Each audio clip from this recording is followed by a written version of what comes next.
I staggered to the steps that would lead to the porch, which would lead to the sliding glass door entrance. I had a key in my back pocket to that entrance. I stumbled up the steps, grabbing onto the railing to help support my beaten body. I did a quick look over my clothes to see if I had any bleeding wounds. There was blood all over my body. But after a quick check under each item of clothing, it seemed to be my attacker's blood, not my own. There was blood coming from my face, however. I could feel the warm goo start to harden and dry around my face and nose. My eyes felt swollen upon touch. I went in as quickly as I could get the door open and briefly saw my reflection on the sliding glass door.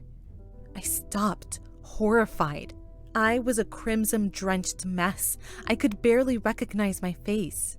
I fell into my kitchen. I eventually found the strength to head to the fridge to get some ice for my face. I didn't even have the energy to find any pain reliever just yet. As I pulled out a bag of frozen peas, I headed for the dining room table to sit. I didn't have my laptop. It was still on the boat. I felt around my butt. I did have my phone, thank God. Just as I was about to pull it out, another man suddenly flung me across the room. When I landed on the other side of the kitchen, I couldn't breathe. The air was knocked out of my lungs. I tried to breathe, but I couldn't move my chest. A man in a ski mask had my whole body shoved up against half the refrigerator and counter by the sink, with a knife to my throat. "Remember when you all killed my brother?" I shook my head no, trying to think how sharp his knife might be when I moved my neck. "You having trouble breathing, girl?" I nodded my head yes, again forgetting the knife at my throat. "Where's my buddy? Is he okay? You took him for a ride, didn't you? Is he out there waiting for me to finish the job?" Again, I didn't know whether to nod my head yes or shake my head no. I just knew I had to breathe again. After a few more moments, I gasped, air invading my lungs, and the relief was fantastic.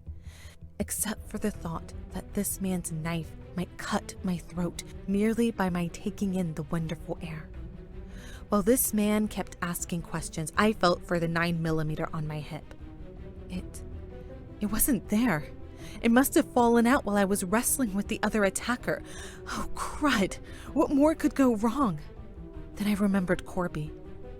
"Well, I know I was supposed to just bring you in, but I think I'll finish the job, bitch. Remember, you had this coming." I needed 1 second to stall for time, only 1 second to do what I needed to do. "I'm pregnant," I cried. That ought to give him something to chew on for a moment. Men always run when a woman says that. Why wasn't he running? I thought. He stopped, just for a moment to ponder what that meant, then continued. That was all the time I needed, though.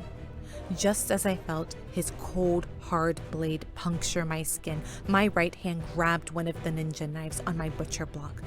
With a grateful surge of adrenaline, I shoved a large blade into his eye, deep into his skull. It was the only spot I could think of. In a split-second call, we both dropped to the floor at the same time. His lifeless body and blood crushing my smaller, beat-up body on the floor. With Herculean strength, I managed to find a way to slip my body from underneath his. I just lay there for the longest time, enjoying breathing, awaiting death. But I would not die, not that day. I tried to holler out, "Anyone else here want to kill me? 'Cause I think I'm done." But my voice was more of a whisper. No one else came. I finally mustered the strength to get my phone out of my pocket. I didn't press Corby's number. It took a while, but I found it. The phone rang on the other end. I knew it had to be in the middle of the night. I waited and prayed. Then, an answer. "Josh? Come quick. I have a dead body in the yard. Another one next to me on the floor. And I think I'm hurt." He responded with 3 words. "Be right there."